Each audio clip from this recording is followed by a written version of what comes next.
35장입니다. 창세기 35장 9절부터 15절까지 합독하겠습니다.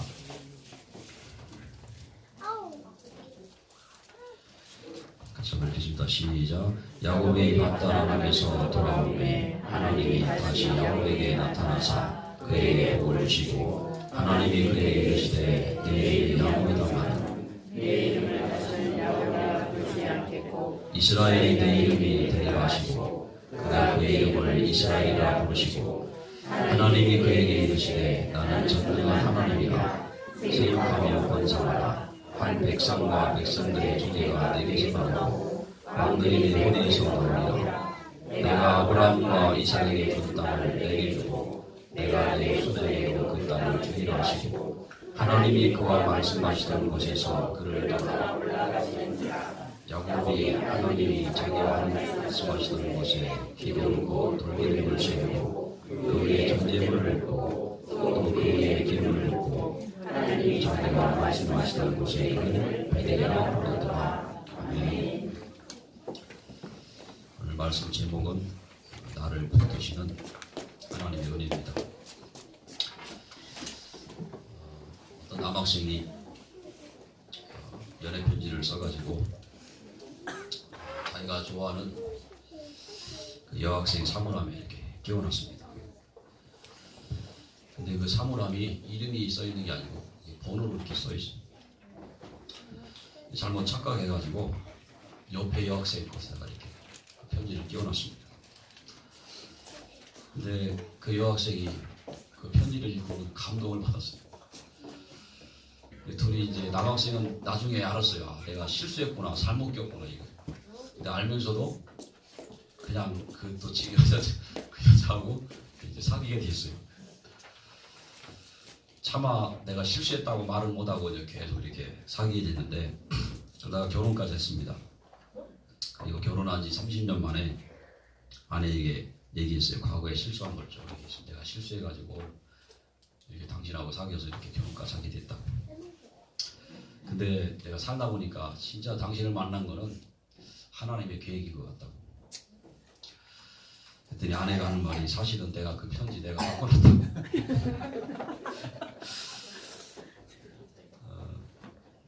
우리는 실수하지만 하나님은 실수하지 않으신 줄 믿습니다. 하나님이 실수해서 우리를 부르신 것이 아니고 분명한 계획을 가지고 우리를 부르셨습니다. 우리 사람들이 흔히 쓰는 말 원숭이도 나무 위에 떨어진다고 이런 말을 하죠. 하나님도 그럴 때가 있지 않을까 생각할 수 있지만 하나님은 절대 그런 분이 아니고 그러신 적도 없고 완전하시고 완벽하신 분입니다. 거기다가 하나님은 사랑의 하나님. 하나님 만약에 사랑이 없이 완벽하고 완전하고 전능하다면 우리는 살 길이 없을 거예요. 하나님의 그 사랑이라는 속성 때문에요. 하나님 모든 걸 다 지나가는 거예요. 예수 안에 있습니다. 하나님이 실수해서 우리에게 문제도 허락하시고 어려움도 허락하신 것이 아니고 우리에게 특별한 계획이 있어서 문제와 어려움을 허락하시는 줄로 믿으시기 바랍니다. 지난주 우리가 감사할 이유에 대해서 말씀을 들었는데요. 한 주간을 되게 감사들 많이 하셨습니까? 감사할 때 어떤 일이 일어나냐면 흑암이 무너집니다. 흑암 세력이 무너져요. 수요일 저녁에도 잠깐 얘기했지만 미국의 한 크게 사업을 하는 이 사업가가요. 딸이 하나 있었는데 딸이 10살 때 갑자기 귀신이 들렸어요. 정신문제가 온 거예요. 근데 얘가 너무 시달리니까 자기 밑에 있는 동생을 너무 괴롭히는 거예요. 두들겨 패고 힘들게 하고. 그래서 병원에도 막 다니고 몇 년 동안 병원에 데려가도 소용이 없는 거예요. 근데 그때 그 교회 목사님이 그랬어요. 그 부부를 불러놓고 하나님이 특별한 계획이 있어서 허락하신 거 아니겠냐. 하나님이 두 분을 축복하시는 은혜 주시려고 하는 거 아니냐 이거죠. 그래서 오늘부터 감사해라고 감사하고 찬양하라고. 근데 그 말이 이해가 안 가는 거예요. 자기는 그 딸만 보면 열받고 화가 나는데 막 이해가 안 가는 거예요. 이해가 안 가지만 이제 그날부터 계속 감사하고 찬양했어요. 2주 동안 했습니다. 2주 동안 하는데요. 얘가 더 발악을 하는 거예요. 더 발작을 하고 막 동생을 더 괴롭히고 막 집안에 물건 막 때려부시고 이러는 거예요. 이 부부가 막 놀래가지고요, 막 질거버렸어요. 쉽게 말하면 얘가 이제 사실 사단이 그러는 게 염장을 지르는 거지. 부모 염장을 막 지르는 거예요. 근데 어느 날 얘가요, 화분을 하나 큰 걸 하나 들고더니, 깨긴 거를 들고더니 자기들이 보는 앞에서 자기를 쳐다보면서 씩 하고 있더니 바닥에다 팍 던져버린 박살이 나버렸어. 그때 이 부부가 뭐라고 했냐면, 자기가 목사님이 말씀해 주신 대로 감사했어요. 주님 감사하다. 주님 감사합니다. 그러면서 찬양을 했어요. 그랬더니 그 아이에게 있던 그 귀신이요, 떨어가고 깨끗하게 치워내버렸어요. 우리가 불평, 불만, 불신앙은 마귀가 좋아하는 거예요. 마귀가 좋아하는 밤입니다. 감사와 찬양은 성령의 역사를 불러오는 줄로 믿습니다. 여러분 앞으로 계속적으로 감사의 열매를 많이 맺으시기를 축원합니다. 오늘 제목이 나를 붙드시는 하나님 은혜입니다. 많이 듣던 소리지요. 복음성가에 나오는 내용입니다. 제가 한번 그 복음성가 내용을 한번 잘은 못하지만 한번 읊어보겠습니다. 나를 지으신 이가 하나님, 나를 부르신 이가 하나님, 나를 보내신 이도 하나님, 나의 나된 것은 다 하나님 은혜라. 나의 달려갈 길 다 가도록, 나의 마지막 호흡 다 하도록 나로 그 십자가 품게 하시니 나의 나된 것은 다 하나님 은혜라. 한량없는 은혜, 갚을 길 없는 은혜, 내 삶을 에워싸는 하나님의 은혜, 나 주저함 없이 그 땅을 밟음도 나를 붙드시는 하나님의 은혜, 나를 지으신 이가 하나님, 나를 부르신 이가 하나님, 나를 보내신 이도 하나님, 나의 나된 것은 다 하나님 은혜라. 아멘. 우리의 모든 것이 하나님의 은혜라고 말씀했습니다. 여러분을 붙잡는 것이 무엇입니까? 하루를 살면서 나를 붙잡는 것,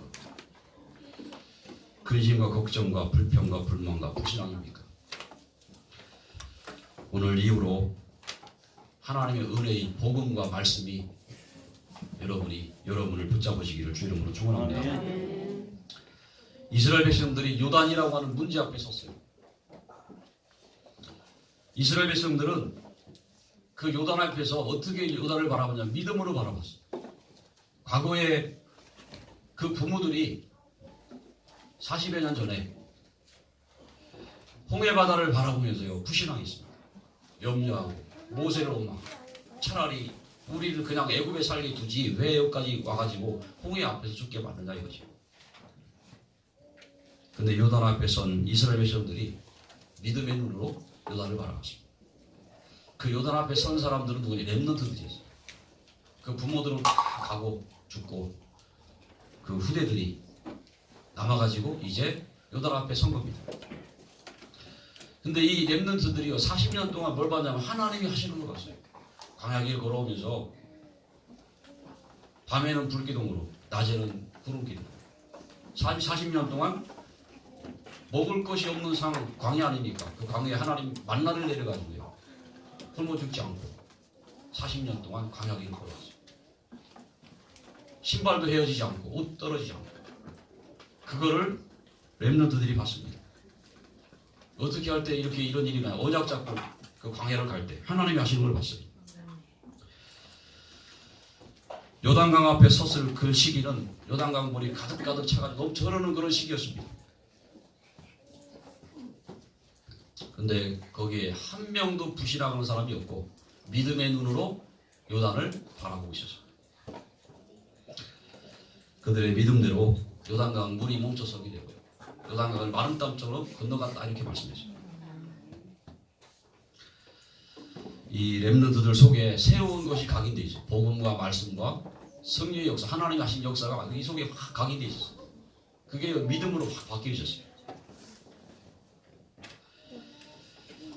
그들 생각 속에요. 어떤 믿음이 있었냐. 하나님이 우리와 함께 하신다.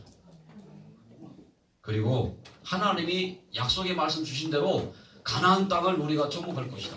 그런 믿음의 눈으로 요단강을 바라보고 요단강 건너에 가나안 땅을 바라보게 됐습니다. 그 믿음을 가지고요. 그 말씀을 붙잡고 가는 이스라엘 백성들 앞에 여리고성이 무너지고 또 아이성도 무너지고 또 나중에 안악산지도 정복하게 됩니다. 가나안 땅에 들어간 지 16년 만에 가나안 땅을 전체를 다 이렇게 정복하게 돼요. 어떻게 그렇게 할 수 있었냐면 하나님 은혜에 붙들린 결과입니다. 지금 세상 사람들은요, 하나님과 함께하는 축복을 모릅니다. 하나님을 잃어버렸어요. 하나님을 떠나버렸어요. 정복하고 다스려야 될 만물을 섬기고 살고 있습니다. 짐승을 섬기고요. 애굽 사람들은 모기를 섬기고 파리도 섬기고 저 일본 사람들은 멸치대가리도 섬기고 섬길 수 있는 모든 것을 만물을 딱 신으로 모셔놓고 섬기고 이게 인간입니다. 하나님 떠난 인간이 이렇게 어리석어요. 마귀에게 속아 하나님을 떠나 죄인으로 살면서요. 결국 어디에 목회하면 나라는 존재, 내가 할 수 있다는 거죠. 돈, 성공에 잡혔어요. 거기에 노예가 돼가지고 인생을 비참하게 살고 있습니다. 이유는 한 가지입니다. 하나님을 떠나서 마귀의 자녀로 살기 때문에 그래요. 마귀 자녀로 산다는 것은 비참함입니다. 우리가 하나님 자녀로 산다는 것은 여러분 최고의 축복인 줄 믿으시기 바랍니다. 하나님을 섬길 수 있다는 것이 최고의 영광, 우리에게 영광이 지난주 말씀했죠. 우리에게 영광 중에 영광이 뭐냐면 하나님을 섬길 수 있다는 거예요. 오늘 이 자리에 하나님을 예배할 수 있다는 것이 우리에게 주어진 최고의 영광의 자리입니다. 세상 사람들은요, 우상 숭배하고 귀신성 고사 지내면서 거기서 뭔가 큰 것을 올 줄 알고 기대하잖아요. 근데 오는 결과가 뭡니까? 저주와 재앙뿐입니다. 오늘 세 가지를 말씀을 드리려고 합니다. 첫째는 복음이 예수 그리스도가 저와 여러분을 붙잡고 있다는 사실을 여러분 확인하시길 바랍니다. 하나님은 저와 여러분을요, 저주와 재앙과 멸망에서 해방되는 유일한 한 가지 길을 열어주셨습니다. 그 길이 예수 그리스도입니다. 다른 길이 없다고 그랬어요. 그러므로 형제들아, 우리가 예수의 피를 힘입어 성소에 들어갈 담력을 얻었나니 그 길은 우리를 위하여 휘장 가운데 열어놓으신 새로운 살 길이요, 휘장은 곧 그의 육체이라고 그랬습니다. 예수님이 십자가에서 죽으심으로 휘장이 위에서 아래로 찢어졌습니다. 막혔던 하나님께로 가는 길이 막혀 있었는데 막힌 그 담이 무너져 버렸습니다. 누구든지 담대하게 예수 공로 의지에서 하나님 앞에 나갈 수가 있게 됐습니다. 하나님은 이 땅에 그리스도를 보내기 전에 먼저 약속의 말씀을 주셨습니다. 창세기 3장 15절입니다. 여인의 후손을 보내겠다 그랬어요. 남자의 후손은 안 되니까 여인의 후손, 예수 그리스도 메시아를 보내겠다 그랬어요. 그래서 이 약속의 말씀에 붙들린 자들이 이 지구의 역사를 바꿔놨어요. 이 언약이 들어가는 곳마다 하나님이 그 나라를, 한 국가를 세계 중심에 딱 세워놨어요. 그게 오늘날 미국 아닙니까? 그 복음이 한국으로 들어왔어요. 하나님이 한국을 점점 이렇게 세워가시는데요. 여러 가지 어려운 일, 정치도 보면 뭐 잘하는 거 없고 뭐 잘하는 게 없어요, 사실. 근데 하나님은 이 복음 때문에 이 나라를 굳건하게 세울 줄로 믿으시기 바랍니다.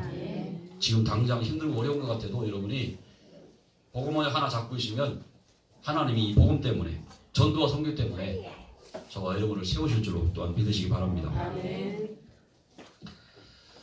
이 약속의 말씀에 붙들린 자들, 특히 아담이 이 언약에 잡혔어요. 아벨이 이 언약에 붙잡혔어요. 아벨이, 가인이 하나님 앞에 자기가 그동안 뭡니까? 자기 직업이죠. 직업을 가지고 하나님 앞에 예배했잖아요. 아벨은 양치는 자이기 때문에 양을 가지고 예배했어요. 가인은 농사짓는 사람이라 곡식을 가지고 예배드렸어요. 하나님은 그 곡식을 받지 않으셨어요. 그런데 아벨이 짐승의 피를 가지고 하나님 예배할 때 그 예배를 받으셨어요. 이 아벨이요, 그냥 자기가 양치는 목동이었기 때문에 양 가지고 예배드렸다 그런 정도가 아니고, 아벨은 하나님 앞에 예배하려고 일부러 양을 치었다고 저는 봐요.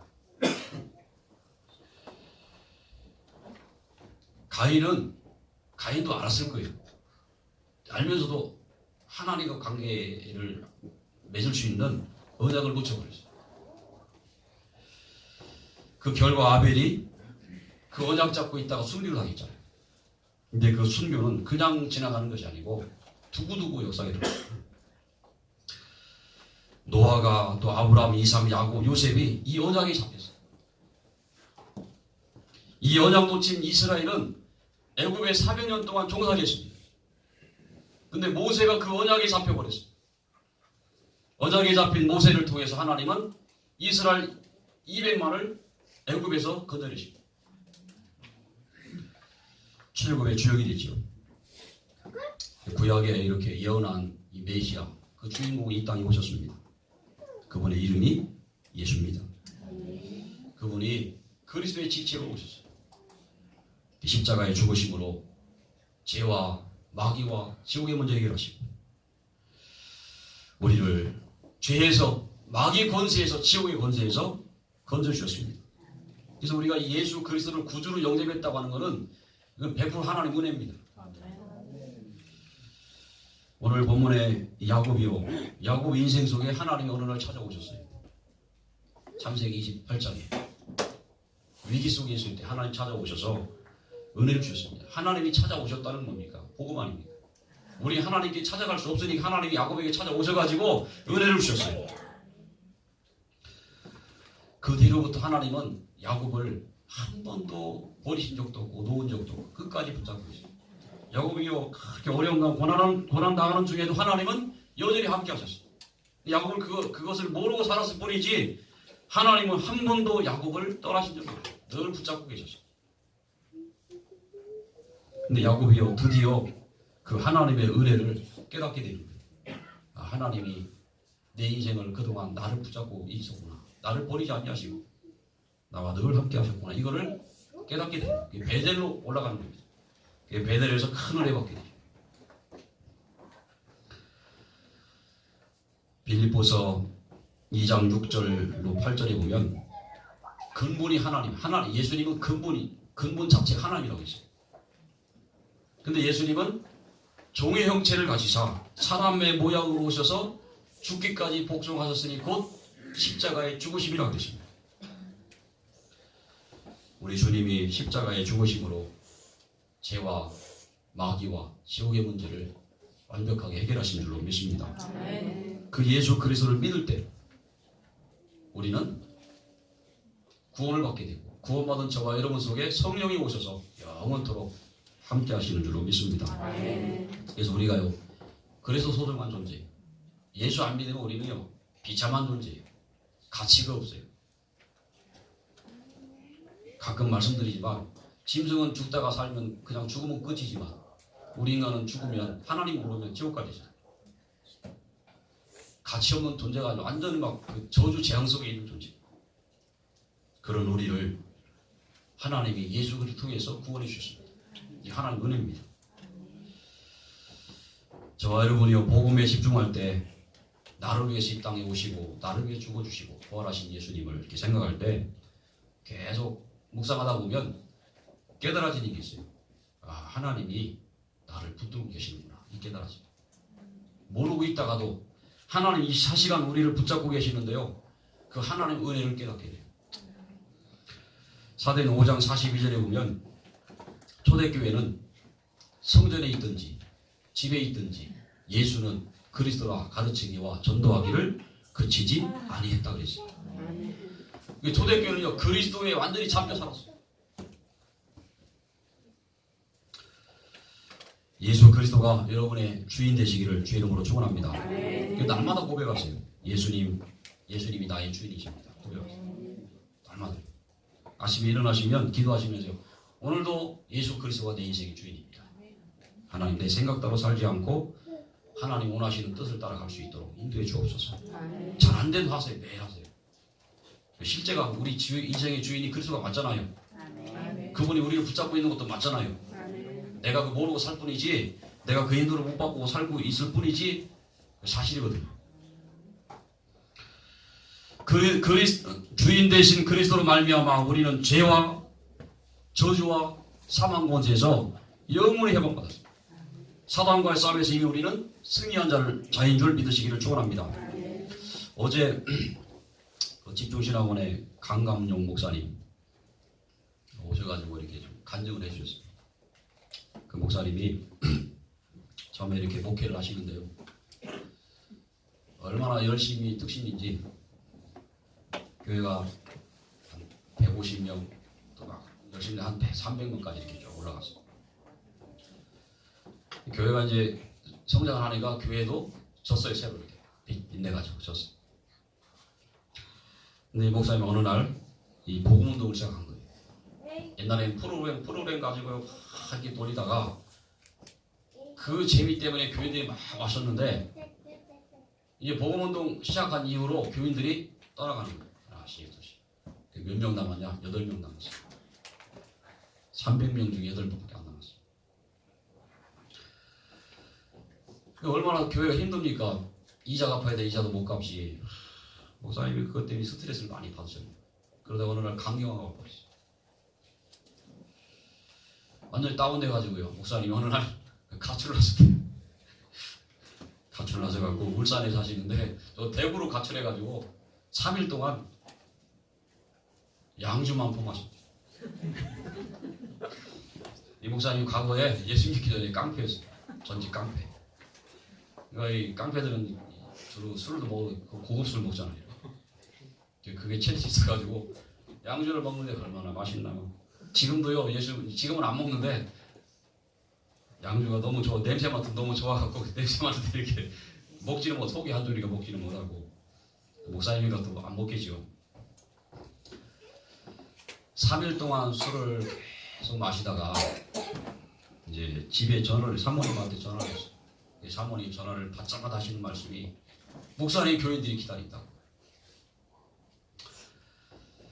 그 얘기를 듣는데 목사님이요 눈물만 하염없이 나오세요. 다시 이제 집으로 이렇게 복귀해가지고 그 과정 설명은 잘 기억이 안 나는 하여튼 그러다가 어느 날 그리스도가 자기 인생이 답이 된 거예요. 그러면서요 이 그리스도가 내 모든 문제 해결했다는 그 사실이 깨달아지면서요 그게 힘이 되면서 은혜가 되기 시작하는데 그때부터 자기 인생이 살아나는 힘을 얻게 돼요.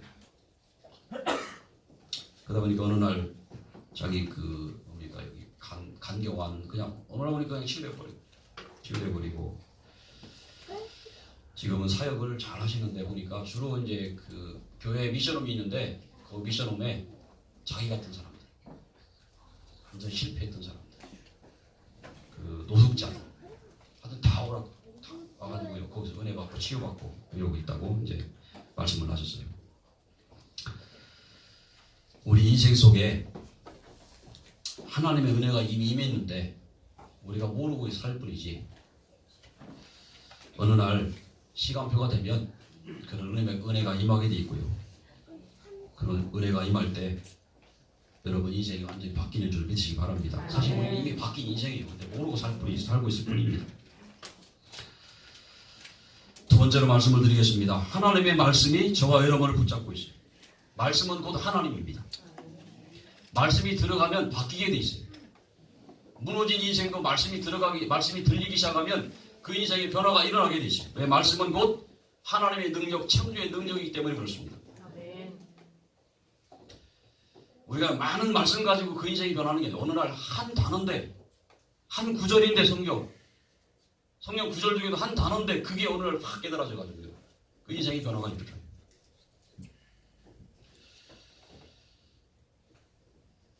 말씀의 능력은 창조의 능력이고 하나님은 만물을 창조할 때 말씀 하나 가지고 창조했어요. 말씀 가지고. 말씀은 치유의 능력이 있습니다. 살아있고 운동력이 있어 자위에 나서는 어떤 검보다도 예리하여 우리의 혼과 영과 육과 관절고슬을 찔러 쪼갠다고 했어요. 하나님의 말씀은 영원히 변하지 않는 진리입니다. 나 여호와의 말씀은 영영이 서리라고 했습니다. 사도행전 1장 3절에 보면 예수님이 제자들을 감람산에 불렀어요. 40일 동안 하나님 나라의 일을 말씀했어요. 40일 동안 뭐냐면 말씀에 집중시킨 거예요. 그때 제자들의 생각이 바뀌고요. 모든 게 바뀌었어요. 그때 하나님의 은혜가 확 임했어요. 금종령이 내려졌어요.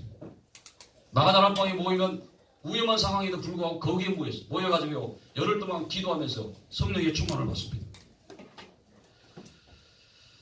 우리가 말씀에 집중하다 보면 어느 날 하나님의 말씀이 내 마음에 담겨지고 그 말씀에 붙잡히게 되는 시간표가 오게 됩니다. 오늘 세 번째로 말씀을 드립니다. 성령 하나님께서 저와 여러분을 붙잡고 계십니다. 지금 세상은요, 세상 살아갈 힘을 잃어버린 사람들이 너무 많아요. 세상을 어떻게 살아야 될지 힘을 잃고 있어요. 어떤 사람은 귀신에게 시달린 사람도 너무 많아요. 어떤 초등학교 학생이 부모님한테 그 아이패드를 사달라고 했더니 사주지 않았어요. 그렇다고 자살을 했어요. 근데 자살하면서 얘가 유서를 썼어요. 뭐라고 썼냐면 나 묻을 때 이 아이패드도 같이 묻어달라.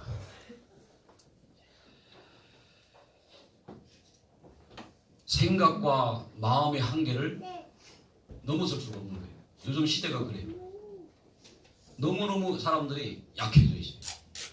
영적으로 힘이 없으니까. 그리고 사람들이 이렇게 사람과 사람끼리 어울리고 이렇게 운동도 하고 놀고 이래야 되는데 요즘은 기계하고 이렇게 놀으니까요. 사람 인성이 자꾸 파괴돼요. 결국 그게 통로가 돼가지고 사단이 역사해요. 결국 사람들이요 다 이렇게 영적으로 황폐해지고 있어요.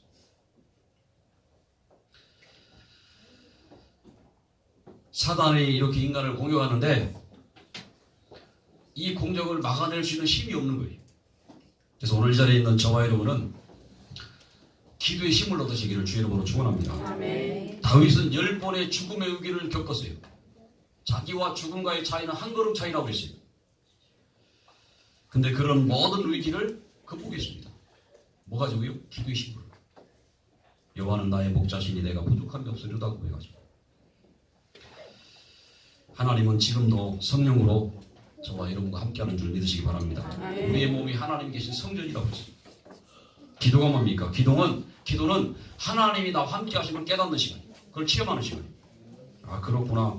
우리가 복음 잡고 말씀 붙잡고 기도할 때 하나님이 나와 함께 하시면 자꾸 깨달아져요. 그게 확인되는 거죠. 그래서 우리가 이것이 계속 반복될 때 이 성령의 충만함을 반복할 때 영적 서밋이 되는 겁니다. 우리는요 이 세 가지 복음과 말씀과 성령의 역사 이 속에 여기에 붙잡힐로 몸부림을 안 쳐도 우리는 현재 지금 거기에 잡혀있는 사람들인 줄 믿으시기 바래요. 근데 이것을 발견하고 깨닫는 시간표가 필요해요. 아 그랬구나. 내가 그동안 몰랐구나.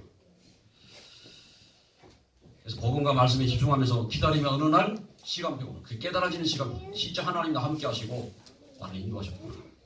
이런 것들이 깨달아지죠. 오늘 결론 내리고 마치겠습니다. 우리가 이 세 가지에 붙잡힌 이유를 깨달아야 될 이유. 세상은 지금 멸망 가운데 있기 때문에 그렇습니다. 현장은 잘 사는 것처럼 보이지만 멸망 속에 있어요. 에베소서 2장 1절에는 죽어 있다고 말씀했어요. 죽은 자라고 말씀했어요. 불신자들. 근데 영이 죽은 줄도 모르고 사람들이 뭐 내가 할 수 있다는 거 내가. 제가 지난주에 유튜브에서 굉장히 큰 교회더라고요. 교회 이렇게 나온 데 보니까. 근데 그 메시지를 제가 잠깐 이렇게 들어봤어요. 그 메시지에서 뭐라고 말하냐면 내가 스스로 나를 죽게 됐다. 이런 얘기를 하더라고.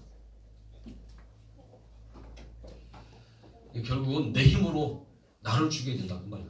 그때 성령의 충만을 받는다 이런 얘기 하더라고. 맞는 얘기 같은데 틀린 얘기. 우리는 내 자신을 내 스스로 나를 죽일 수가 없어요. 내 거 자꾸 나와요. 하나님의 능력, 복음의 능력이 임하면 나도 모르게 내가 자꾸 죽어지잖아요. 나는 없어지고 그리스도가 자꾸 나타나고. 그 사상이 뭐냐면 적극적인 사고방식. 미국 교회가 그래서 무너져버렸어요. 우리는 사실요 내 인생을 내가 사는 것 같지만 우리 힘으로 살 수가 없어요. 세상 임금이 사단이 세상 나가면 불신앙이 쫙 깔려있어요. 사단이 언제 복병을 숨어 있다고 우리를 공격할지 몰라요. 우리의 힘으로 살 수 없는 이 세상에서 하나님은 우리에게 최고의 은혜를 주셨어요. 그 은혜가 예수 그리스도입니다. 말씀입니다. 창세기 6장에 보면 하나님 떠난 인류를 마귀가 장악했어요. 네피림 시대가 왔어요. 사단 충만한 시대가 왔어요. 마귀 운명에 잡혀갔고요. 결국 멸망할 존재인지도 모르고 사람들은 한 가지 돈 하며 살아요. 돈이 필요하지만 돈은 누가 가져야 되냐면 여러분들이 많이 가져야 돼요. 그래가지고 헌금도 많이 하시고 선교도 많이 하시고 이렇게 해야 돼요. 복음 가진 사람들이 가져야 되는데 복음 없는 사람들이 돈 가지고 있으면 그 돈 가지고 뭡니까? 엉뚱한 짓 다 하거든요. 창세기 11장에 보면 바벨탑을 쳤어요. 성공한 니무롯이 바벨탑을 쌓아놓고 거기서 자기가 신처럼 돼가지고요. 우상처럼 섬김을 받으려고. 성공을 향해서 질주하지만 성공대에 찾아오는 게 뭡니까? 허무와 고통을 막을 길이 없어요. 우리는 세상의 어떤 성공보다도 더 큰 성공을 달려가야 되는 줄로 믿습니다. 바울이 나의 달려갈 길이 뭐냐? 나의 달려갈 길이 다 가도록 해야 돼요. 내가 달려갈 길과 주 예수께 받은 사명, 갑자기 기억이 나. 이 사명을 마치려면 하나님의 은혜의 복음을 증언하는 일을 마치려면 나의 생명조차 조금도 귀한 것으로 여기지 않냐고 하겠어요. 바울이 일평생 달려갈 길, 달려온 길, 은혜의 복음을 증언하는 일이다 그랬습니다. 여러분 이 일에 꼭 성공하시기 바랍니다. 사람 살리는 일에 성공하시기 바랍니다. 그것 때문에 일하고 그것 때문에 공부하고 그것 때문에 모든 것을 하시기를 축원합니다. 하나님을 경외하고 하나님을 당연히 예배할 인간이 하나님을 떠나서요 귀신을 섬기고 우상 숭배하기 때문에 현장은 결국은 저주와 재앙을 피할 길이 없어요. 하나님 말씀 듣기를 싫어합니다. 복음 듣기를 싫어해요. 근데 어떤 소리를 듣기 좋아하냐면 거짓의 소리, 엉뚱한 소리를 듣기 좋아해요. 허탄한 소리를 듣기를 좋아해요. 근데 여러분은 참 복이에요. 왜 복이냐면 복음 듣기를 좋아해요. 말씀 듣기를 좋아해요. 허탄한 소리를 듣기를 좋아하며 결국은 사단의 밥이 되고 본인도 망하고 자손 대대로 망하게 돼 있어요. 하나님 우리를 끝까지 놓지 않으시고 붙잡고 계신다는 것을 복음과 말씀 집중을 통해서 확인하고 누려서 이 멸망 현장을 살리는 전도자가 다 되시기를 주 이름으로 축원합니다. 기도하겠습니다. 하나님 아버지 감사합니다. 저희들에게 은혜를 주심을 감사합니다. 예수 그리스도를 믿는 또 하나님을 믿는 성령께서 나와 함께 하심을 믿는 그 믿음을 주신 하나님. 하나님은 우리를 붙잡고 계시는데 그 사실을 복음과 말씀을 통해서 깨닫고 확인하고 누릴 수 있도록 날마다 성령으로 역사하여 주옵소서. 살아계신 예수 이름으로 기도합니다.